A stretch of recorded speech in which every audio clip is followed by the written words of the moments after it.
भान्जा राजन राईज्यू कार्यक्रमका सभाध्यक्ष पम्बुल राई सांस्कृतिक कलाकार समाजको अध्यक्ष प्रिय गायक बुद्ध राईज्यू कार्यक्रमका विशेष अतिथि पम्बुल राई समाज संस्थाको केन्द्रीय अध्यक्ष मेरो आदरणीय बापकान्छा गजरधन राईज्यू हाम्रो कला संस्कृतिलाई मूर्तिको माध्यमबाट यस्तै लोगोको माध्यमबाट जीवन्त प्रस्तुत गरिदिनु हुने नेपाली कला क्षेत्रका प्रसिद्ध सिद्धहस्त कलाकर्मी मूर्तिकार पूर्व प्राज्ञ धम्मयाज्ञज्यू यो कार्यक्रमदेखि लिएर पम्बुल राई टार्जन भान्जा टार्जन आफै मलाई माइक दिएर आफै गफ गर्न थालेपछि मैले बोल्नुको तुक रहँदैन अनि मैले भन्नुपर्छ है। अनि पम्बुल राई हाम्रो यो सालाङको मात्रै होइन, हरेक हाम्रो पम्बुले भाषा साहित्य संस्कृति र समाजलाई जोड्ने काममा जहिले पनि आफ्नो घर परिवार अरू कुराहरूलाई भन्दा आफ्नो करियरका कुराहरूलाई भन्दा जहिले पनि समाज र समुदायलाई प्राथमिकता दिने संस्कृतिकर्मी भाषासेवी पम्बुल राई समाजको उपाध्यक्ष मेरो दाई पत्रकार गणेश राईज्यू लगायत सम्पूर्ण विशिष्ट महानुभावहरू यहाँ पाल्नुभएका सम्पूर्ण हामी सबै पम्बुले समुदायका इष्टमित्र छौँ। सम्पूर्णलाई म सायनौसार नमस्कार गर्दछु। जीवा अस्ति जेठ 15मा ओखलढुङ्गादेखि फोटा र ओखलढुङ्गादेखि उदयपुर जोड्ने ज्योतिघाट पुलको उद्घाटन कार्यक्रम थियो। त्यो पुल यस्तो समयमा बन्यो कि कुनै बेला भोट मधेस भेट्ने बेलामा बनेन, धेरै मान्छे भेट्नुहुन्थ्यो। भोटर गुड्न थालेपछि त्यो ठाउँ हेर्नै नपर्ने भएपछि एकान्त सुनसान ठाउँ बनेपछि बन्यो। तैपनि वारिपारिका इष्टमित्र बढ्दा पढ्दा वारपार गर्नुपर्ने हुँदा पुलको आवश्यकता थियो। टोनी हेगनले अङ्ग्रेजी सम्बन्ध सन् 1950 तिर नै त्यहाँ जोर्तीमा पुल चाहिन्छ भन्नुभएको रहेछ। 1950 भनेपछि कति भयो, आज 2026 छैन, त्यति समय अगाडि 36 सालदेखि लिएर यो 46 सालको चाहिँ परिवर्तनपछि धेरै पटक पुल बन्ने चाहिँ बनाउने योजना भन्ने नबनेको अवस्था रहेछ। पछिल्लो चरणमा पुल बन्यो। त्यसको उद्घाटन यसरी गरौँ कि अब मान्छे नहिँडेको ठाउँमा पुल बन्यो भन्ने अब्जस होस् भनेर र त्यसलाई पर्यटनको एउटा चाहिँ आधार बनाऊ। पर्यटनको आधार भनेको संस्कृति हो, प्रकृति हो। त्यो ठाउँको विकटता एकान्ततालाई हामीले अभिशाप मानौँ नमानौँ, वरदान मानौँ। किनभने मान्छेहरू अब ब्याक टु नेचर, मान्छे प्रकृतितिर फर्किने एउटा चाहिँ चलन बढेको छ। त्यसले गर्दा त्यो ठाउँ भिर पाखा पखेरा नभएको भए त्यहाँ पनि हाम्रो गाउँ बस्ती सहर हुन्थ्यो, बजार हुन्थ्यो। त्यसले गर्दा मान्छे जानै पर्दैन थियो। त्यसले गर्दा त्यो विकटता पर्यटन विकासको लागि महत्त्वपूर्ण कुरा हो।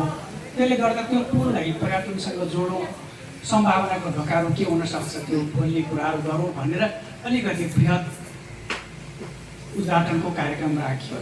त्यो क्रममा सांस्कृतिक प्रस्तुतिहरू राखौँ कि त्यो पुल हिँड्ने क्रममा कसैलाई ठेस नलागौँ, गन्तव्यमा सहज सबैजना पुग्ने चाहिँ होस् भन्ने कामना हामी व्यक्त गरौँ न।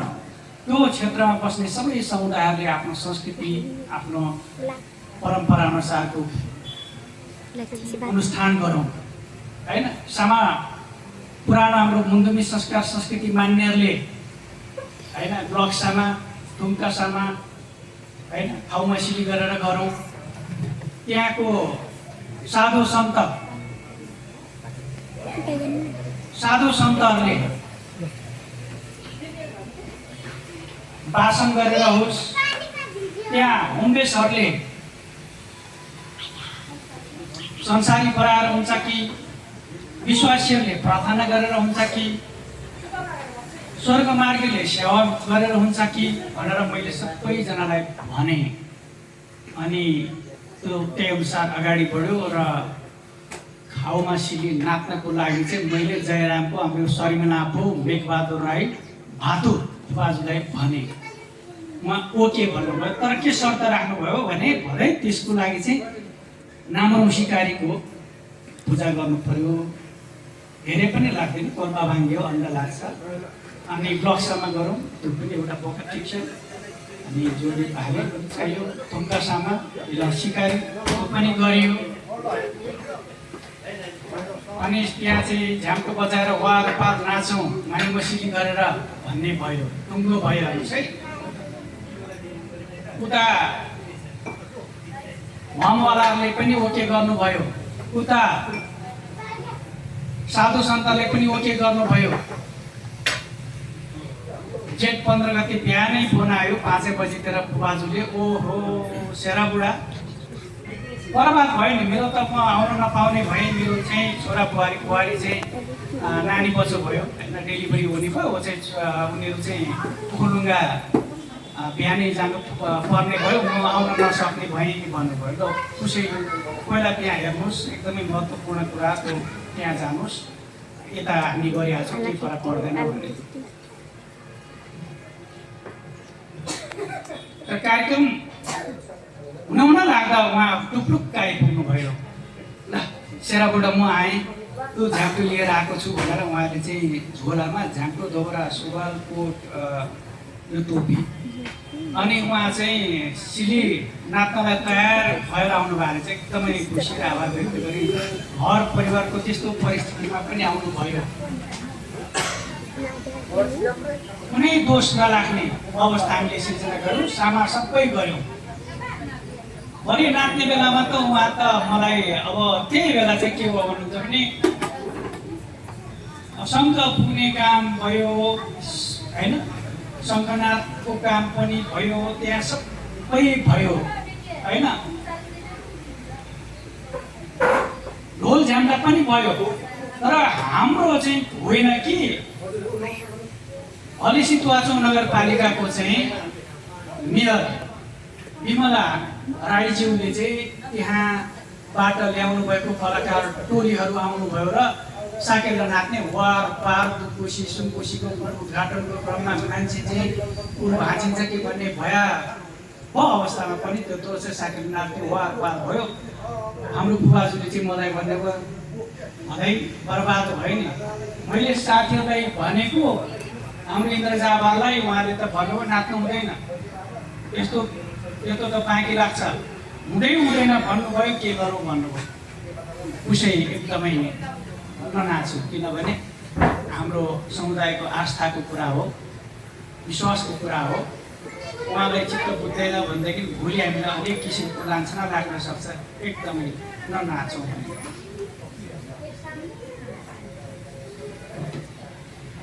आज जादुमय काम भएको छ। लगत्तै गणेश राईले भन्नुभयो र फेसबुकमा पनि देखियो साकेला नाच्ने काम होइन, खाउमा सिलीको कामहरू भइरहेको, मेडल राईले सिकाइराख्नु भएको, त्यहाँ कमान्डरको वाद विवाद भएको,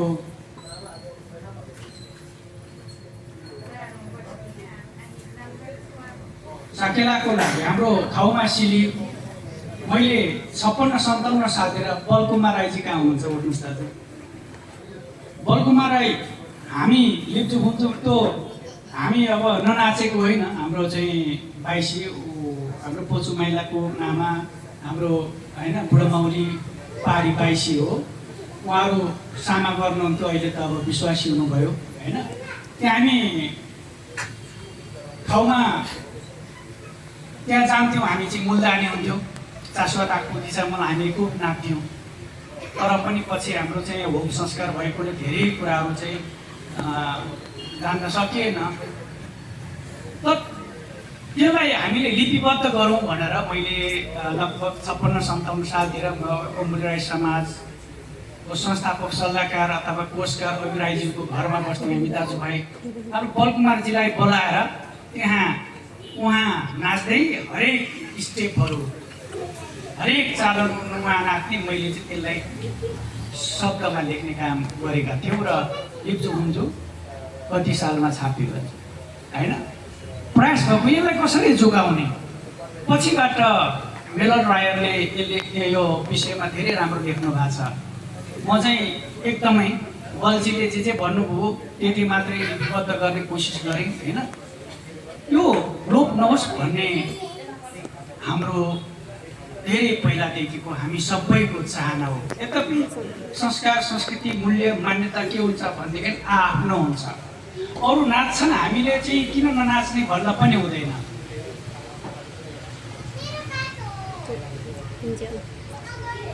होइन। यो चामलिङ पान्तौरा यो काम भइरहँदा गणेश दाईलाई भने मैले यसमा अलिकति हामीले के गर्नुपर्छ भनेदेखि उहाँहरूको र हाम्रोमा फरक छ है। हाम्रो मौलिकता मर्न दिनु हुँदैन। मौलिकता के रहेछ भनेदेखि हाम्रो चाहिँ उहाँहरू नाच्ने अवसर हामी नाच्ने अवसर चाहिँ अलिक फरक रहेछ कि उहाँहरू चाहिँ उधौली उभौलीमा सिमीको पूजा गर्नुहुँदो रहेछ। सिमसार अथवा नदीमा गएर पूजा गर्नुहुँदो रहेछ। त्यसपछि घरमा आएर पितृको पूजा गर्नुहुँदो रहेछ। अनि साकेला थानमा गएर सामूहिक रूपले चाहिँ नाच्नुहुँदो रहेछ। उहाँले पनि पहिला पहिला पितृ पूजा गर्दा नाच्नुहुन्थ्यो तर घर परिवारले त्यो थान्न नसक्ने अवस्था आइसकेपछि उहाँहरूले चाहिँ भूमे थानमा साझा सामूहिक रूपले मात्रै नाच्ने चलन ल्याइसकेपछि उहाँहरूले घरमा नाच्नै परेन। रागा काट्नु पर्नेको पितृ गर्नु परेन। उहाँहरूले चाहिँ नाच्नको लागि साकेला थानमा नाच्दा हुने पऱ्यो। तर हामी चाहिँ ओरिजिनल भयौँ। हामी चाहिँ घर परिवारलाई चाहिँ आर्थिक बोझ भए पनि पितृलाई खुसी पार्नकै लागि नाच्नुपर्छ। भूमे थानमा ननाचौँ भनेर हाम्रो चाहिँ भूमे थानमा होइन भेक्सिन पूजा गर्दा अथवा ढङ्गु पूजा गर्दा होइन कि हामी चाहिँ पितृ कार्य गर्दा ठाउँमा खासी गर्दा मात्रै नाच्ने रहेछौँ। त्यसले गर्दा हामी अलिक अर्थोडक्स अलिकति मौलिक अलिकति हामी चाहिँ अरूभन्दा चाहिँ विशेष हाम्रो ओरिजिनालिटी चाहिँ छँदैछ। यसलाई महत्त्वपूर्ण पक्षको रूपमा लिनुपर्छ भनेर मैले सोचेँ कि यहाँले चाहिँ कहिले कहाँ त्यो बाहिर नाच्न पनि जानुभएको मैले चाहिँ आज म यो हेरेपछि यस्तो दङ्ग परेँ। बुद्धलाई धन्यवाद छ। जादु हामी कलाकर्मीहरूले के गर्छौँ भन्नुहुन्छ भनेदेखि खुवाउन चाहिँ औषधि खुवाउने हो। औषधि तितो हुन्छ तर बाहिर त्यसको चाहिँ बाहिर बोक्रा चाहिँ गुलियो राखिदिने अनि त्यो गुलियो मुखमा एकछिन रसाउँछ। केही बेला पछि औषधि खाइसकेपछि त्यो पछि तितो चाहिँ होइन काम गर्न थाल्छ तितोले औषधिको रूपमा। त्यस्तै भएछ। यति राम्रो ट्रिक लगाएर गर्नुभएछ कि साकेला सिली भनेर तपाईँले गीत रेकर्डिङ गर्नुभएको छ। अस्ति वैशाख 1-2 गते लोकवार्ता कार्यक्रम भयो हिली पानीमै। त्यो बेला पनि जब कार्यक्रम हुन्छ बुद्ध लगायतको राज्यहरू होइन सङ्गीता बहिनीहरू यहाँले बसन्त बहिनी गाउनु भएको गीत चाहिँ अटोमेटिक उहाँहरूले लगाइदिइहाल्ने। मैले लाउडोस् पनि भन्ने होइन बजाइदिइहाल्ने। तर जोडीमा कार्यक्रम हुँदा पनि भन्नै नपर्ने हाम्रै चाहिँ कलाकर्मीहरूले चाहिँ गाउनु भएको गीत चाहिँ बजाइदिइहाल्ने। यद्यपि अलिक सान्दर्भिक भइदिएको भए कति राम्रो हुन्थ्यो चाहिँ लाग्थ्यो। एउटा स्वागत गीतको जुन एउटा चाहिँ आवश्यकता थियो त्यसलाई परिपूर्ति गर्ने जस्तो गरेर यहाँहरूले हाम्रो लोप हुन लागेको खाउमासिली मानिमुसिली यहाँहरूले प्रस्तुत गर्नुभएको छ। असाध्यै एकदमै ट्रिक लगाएर अत्यन्त ऐतिहासिक काम गर्नुभएको छ। समाजलाई रूपान्तरण गर्ने काममा यो एउटा महत्त्वपूर्ण एउटा पड्कोको रूपमा लिएको छु। यति भइसकेपछि के हुन्छ भनेदेखि हरेक कार्यक्रमहरू हुँदा स्वागत गीत यो बनाउने क्रममा हामीले चाहिँ माने मैसिली अथवा खाउ मैसिली सिकाउने भयौँ, सिक्ने भयौँ, नाच्ने भयौँ, देखाउने भयौँ होइन। त्यसले गर्दा हाम्रो अब खाउ मैसिली बज्ने निश्चित भएको छ। म सिङ्गो कलाकार टोलीलाई, ओब्लो राई समाज संस्थालाई, ओब्लो राई सांस्कृतिक कलाकार समाजलाई म धेरै धेरै धन्यवाद दिन चाहन्छु। मैले बोल्नुपर्ने कुराहरू धेरै छ, तर हाम्रो भान्जा छटपटाइराख्नु भएको छ। कुनै बेला हामीसँग कलाकार हुन्थेन, हाम्रा धेरै भाका लोक भाकाहरू छन्, लोक सांस्कृतिक भाका छन्, त्यो लोप हुने अवस्थामा छन्, त्यो अरूलाई गाउन दिनु पर्थ्यो र प्रोनाउन्सिएसन बिग्रिन्थ्यो। आज बुद्ध राई, राज राई होइन, सङ्गीता राई, बसन्त राई, इलिनर राई, नवीन राई लगायतको ठुलो कलाकार टोली छ हामीसँग। मासुरी राधा हुनुहुन्छ, जीवन राई। नृत्य निर्देशनको लागि अरू यहाँबाट कलाकार लानु पर्दैन, सांस्कृतिक संस्थाको कलाकार लानु पर्थ्यो, अरू कला केन्द्रबाट टार्जन राई हुनुहुन्छ। त्यसले गर्दा कला क्षेत्रमा, गीत सङ्गीतको क्षेत्रमा हामीले धेरै फोटो मार्दै गरेको अवस्था छ। त्यसले गर्दा हाम्रो यो प्रगतिलाई पनि हामीले बुझ्नुपर्छ। हाम्रो समाजलाई, समुदायलाई भाषा, संस्कृति, मौलिकता, हाम्रो पहिचान जोगाउनको लागि हामीले हाम्रो काँधमाथि रहेको जिम्मेवारी पनि हामीले बुझ्नु पर्दछ।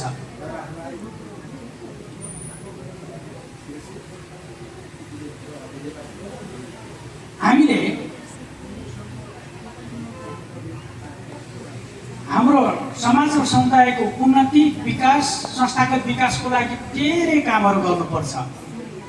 जस्तो भन्नुहोस्, म पोहोर परार एकचोटि राजेश पाइलजी आउनुहुँदा ढङ्कुम गइयो।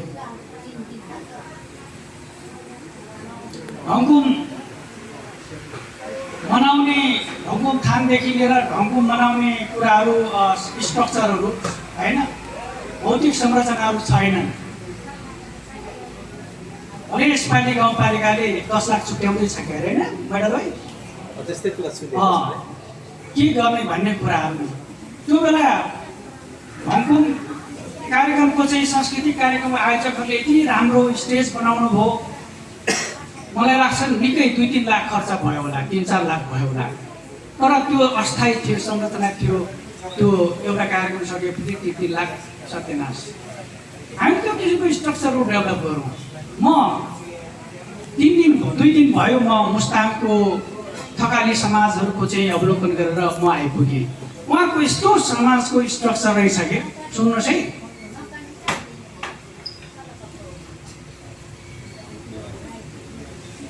उहाँले देखाउने या नृत्यदेखि लिएर आफ्नै नाचगान भाषा त छँदैछ, तर उहाँहरूले आफ्नो समाजलाई बाँच्नको लागि थकाली हुँदो रहेछ। 4 जना कारोबारी भने जस्तै एउटा अर्को फरक शब्द त्यो हुँदो रहेछ आफ्नो समाजलाई एक ढिक्का राख्नको लागि। उहाँहरूको सबै पितृ कार्यहरू गर्नेदेखि लिएर विभिन्न सांस्कृतिक कार्यक्रम गर्नेदेखि लिएर पोड गराउँदो रहेछ। डबली सबै घर आँगनहरू जोडिएको। अनि हरेक गाउँमा सामुदायिक भवन बन्दै रहेछ। हामीले बुझेकै छैनौँ। यहाँ काठमाडौँ उपत्यका भनेको नेवार समाज, नेवार जाति, नेवार समुदायको हेरौँ न, उहाँले आफ्नो घर, टोल होइन, आफ्नो सहर कसरी विकास गर्नुभएको छ। उहाँलाई चाहिने सांस्कृतिक संरचनाहरू सबै डबलीदेखि लिएर मठ मन्दिरदेखि लिएर सबै बनाउनु भएको छ। हामीले यस्तो बनाउन खोज्यौँ भनेदेखि दोष लाग्छ, के लाग्छ, गर्दै हुँदैन भन्ने किसिमको हाम्रो चाहिँ जसले चाहिँ बनाउनु पर्छ भन्नुपर्ने नाक्सो, गाबुचो, जन्चहरू, गुरुहरू उहाँमै त्यसको विरोधमा उत्रिनुहुन्छ। अनि कहिले हामी सभ्य, सुसंस्कृत, सङ्गठित हुन्छौँ। यतातर्फ हामीले चाहिँ जोड दिनुपर्छ कि अम्बु राई समाज जस्तै हामी जो जति संस्कृति कर्मीहरू छौँ नि, के बनाउनु पर्ने हो स्थानीय सरकारदेखि लिएर प्रदेश सरकार सङ्घ सरकारसँग हामीले कुराहरू राखौँ।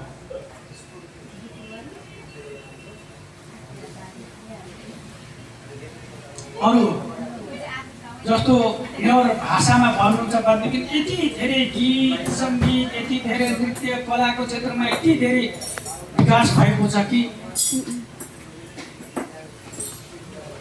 नेपालको इतिहास सम्भवतः रञ्जन लिपिमा बढी त नेपाली भाषामा भन्दा पनि संस्कृतिपछि नेवारी भाषामा ताडपत्रमा, भोजपत्रमा, शिलालेखहरूमा लेखिएका छन्। ठुल्ठुलो ग्रन्थहरू मात्रै होइन, गीत सङ्गीतको यति धेरै औदेखि लिएर के भन्छ क्लासिकलदेखि लिएर अनेक पपदेखि लिएर होइन अनेक किसिमको चाहिँ गीत सङ्गीत निर्माण भएको छ। हामी भर्खर सुरुवाती चरणमा छौँ। हामी जति गर्छौँ त्यो ऐतिहासिक हुन्छ। जस्तो स्वागत गीत योभन्दा अगाडि बनेको थिएन, त्यो ऐतिहासिक काम भयो। म यो कार्यमा सहभागी सम्पूर्णलाई म हार्दिक बधाई दिन चाहन्छु। यो गीतले हामीलाई मनोरञ्जन दिने मात्रै काम गरेको छैन, गर्ने छैन कि हाम्रो लोप हुन लागेको खाउमासीलाई जोगाउने काममा समेत यसले महत्त्वपूर्ण योगदान पुर्याउने पाएको छु। यस्तो कार्यक्रम, यस्तो काम आज हामीले सम्पन्न गरेका छौँ। हामीले साह्रै धेरै गर्व गर्नुपर्दछ।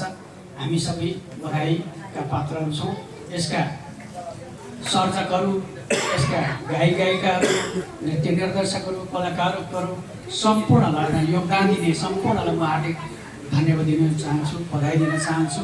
र म के भन्छु भनेदेखि गणेश दाइसँग पनि भने अब हामी यो स्टेजमा पुगिसकेको हाम्रो कतिपय धेरै कुराहरू चाहिँ हामीले चाहिँ एआईले कसरी चाहिँ रिड गर्ने, एआईले कसरी पुग्ने भन्ने कुरातर्फ हामीले स्रोत हाम्रो सूचनाहरू त्यतातर्फ चाहिँ हामीले चाहिँ निर्माण गर्नेतर्फ चाहिँ जानुपर्छ। यो पनि सजिलै नबुझ्दो रहेछ, अभियान लागेन भने। जस्तो मदन भण्डारी विश्वविद्यालय चितलाङमा छ, त्यहाँका शोधार्थीहरू नेपाली भाषामा, नेपाली चाहिँ विषयमा, नेपाली चाहिँ को सन्दर्भमा कसरी चाहिँ एआईलाई चाहिँ होइन मेनिपुलेट गर्ने भन्ने उहाँहरू शोध अध्ययन लागिराख्नु भएको छ। त्यसले गर्दा हामीले अबको दिनहरूमा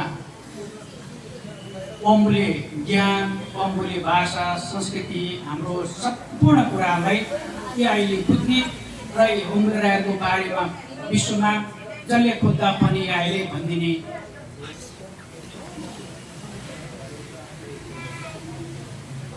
विकासको उचाइमा हामीले अब अगाडि लम्किनुपर्ने आवश्यकता भएको छ।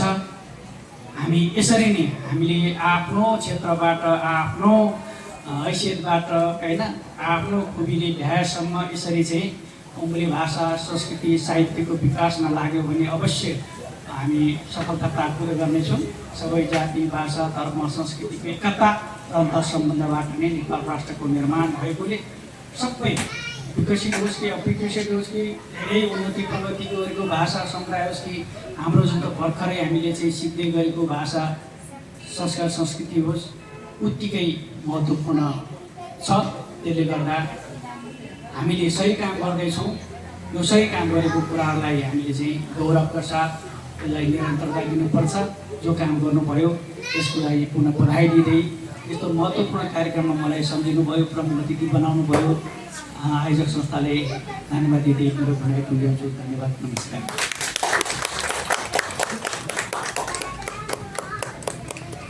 हेलो, धन्यवाद। आजको प्रमुख अतिथि आदरणीय व्यक्तित्व राष्ट्रिय गान रचनाकार प्रदीप कुमारज्यूले आफ्नो मन्तव्य र हामीलाई